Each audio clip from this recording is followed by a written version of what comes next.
Hai semua, apa khabar? Jumpa kita lagi ya.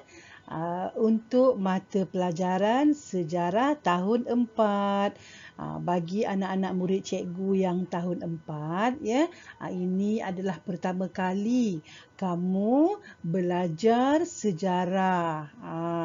Sejarah ini adalah satu mata pelajaran yang sangat seronok. Jadi kamu jangan bimbang ya. Nanti kita akan sama-sama belajar. Okey, cikgu akan bantu kamu. Okey, ini ialah rupa buku teks sejarah tahun 4. Jadi ramai anak murid cikgu yang belum lagi dapat buku teks sebab kita masih lagi berada dalam PKP ya. Tapi tak apa, cikgu akan bantu kamu menggunakan buku teks ini untuk kamu belajar dengan lebih mudah dan juga kamu mudah faham. Okey? Okey murid-murid, sebelum cikgu mula mengajar, kamu kena tahu dulu apa objektif pengajaran cikgu. Maknanya, habis sahaja cikgu mengajar nanti, kamu boleh menyatakan maksud sejarah. Ya? Dan yang keduanya, kamu boleh menyatakan nama sejarawan yang terlibat. Itu maknanya kalau kamu boleh menyatakan, boleh mencapai objektif cikgu, kamu seorang murid yang pandai ya.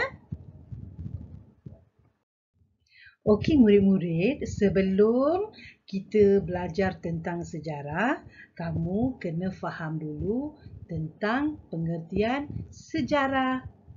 Apa itu sejarah? Sejarah ialah peristiwa yang benar-benar berlaku pada masa lalu. Pengertian sejarah perlu diketahui supaya kita mudah memahami peristiwa sejarah. Sejarawan telah memberikan pandangan masing-masing tentang pengertian sejarah.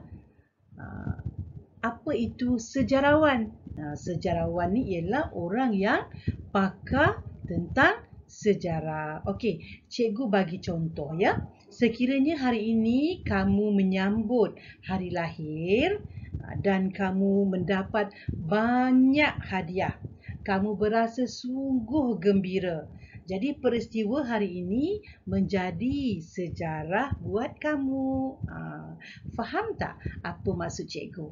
Saya harap kamu faham ya.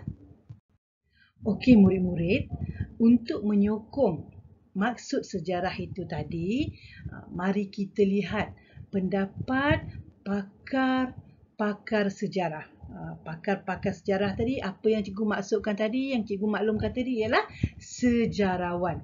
Apa pendapat sejarawan tentang maksud sejarah? Okey, mari kita tengok. Okey murid-murid, mari kita lihat pendapat sejarawan-sejarawan ini. Sejarawan yang pertama bernama Herodotus. Seperti mana yang kita nampak dalam gambar tu ya. Herodotus ni menyatakan bahawa sejarah merupakan penceritaan tentang tindakan manusia dan sebab-sebab mereka melakukannya. Dalam gambar tu kita nampak pendudukan Jepun di tanah Melayu. Jadi Jepun ada sebab menakluk tanah Melayu. Itu yang Herodotus ni memaklumkan sejarah merupakan penceritaan tentang tindakan manusia dan sebab-sebab mereka melakukannya. Dan kalau kamu tak faham apa yang cikgu maksudkan ini, kamu boleh tanya cikgu dalam Google Classroom ya. Sejarawan yang kedua namanya ialah Ibnu Khaldun, iaitu seorang sejarawan Islam yang sangat terkenal. Okey, apa pendapat Ibnu Khaldun tentang maksud sejarah? Ibnu Khaldun menyatakan sejarah ini bermaksud ataupun membicarakan tentang peradaban manusia dan perubahan yang berlaku. Itu pendapat Ibnu Khaldun tentang sejarah. Ingat tu ya. Okey murid-murid, kita tengok pula pendapat sejarawan yang ketiga. Sejarawan yang ketiga ni namanya ialah E.H. Carr. Apa pendapat E.H. Carr tentang sejarah? E.H. Carr ni mengatakan bahawa sejarah ialah satu proses interaksi antara masa kini dengan masa lampau. Maksudnya, jika tiada masa lampau, tiadalah masa sekarang. Betul ke tidak? Ataupun setiap masa keadaan itu akan berubah dari buruk menjadi lebih baik. Tapi mungkin juga ada yang dari baik menjadi lebih buruk. Kamu jangan jadi macam tu ya. Kita kalau boleh kita nak sentiasa berubah dari buruk menjadi lebih baik sampailah ke satu peringkat yang kita sudah puas hati. Okey?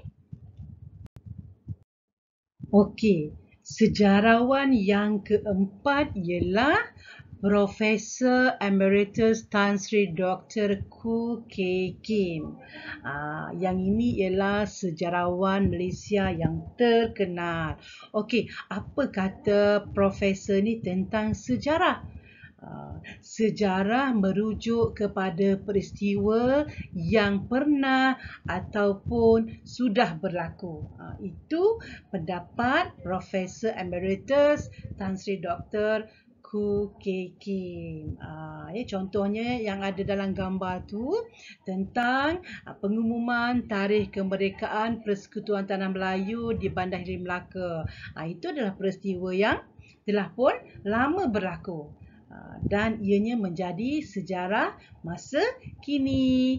Okey, gambar yang kedua tu ialah Hari Anugerah Kecemerlangan Sekolah Kebangsaan Felda Redong, Segamat Johor pada tahun 2018. Yang itu pun sudah lama berlaku. Walaupun dah lama berlaku tapi tetap menjadi sejarah sampai hari ini.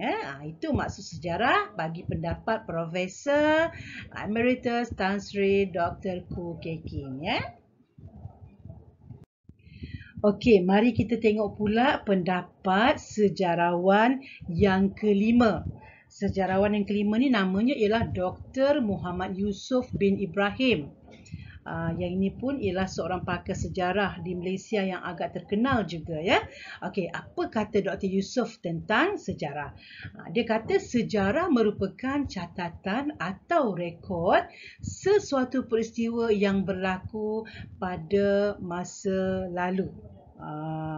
Ataupun maksudnya ialah sejarah yang melibatkan tindakan manusia, perubahan dan catatan sesuatu peristiwa yang berlaku pada masa lalu. Oleh itu, sejarah memberikan iktibar dan teladan untuk kehidupan manusia. Faham tak apa yang cikgu terangkan tu? Jadi kamu bila cikgu mengajar, kamu kena ambil nota sedikit supaya kamu lebih faham. Jadi sekarang ni kita dah ada 5 orang pakar sejarah yang memberikan maksud sejarah itu. Saya harap kamu faham ya. Cuba kamu tengok apa Bear tu cakap. Hai kawan-kawan, ingat tak apa yang Cikgu Syak ajar tadi tentang maksud sejarah? Jadi, kalau kita nak ingat ataupun nak tahu kita ni faham atau tidak, kamu kena jawab latihan yang cikgu bagi ya. Nanti cikgu akan bagi latihan untuk menguji minda kamu, adakah kamu faham ataupun tidak apa yang cikgu ajar tentang maksud sejarah. Okey, jumpa lagi. Bye.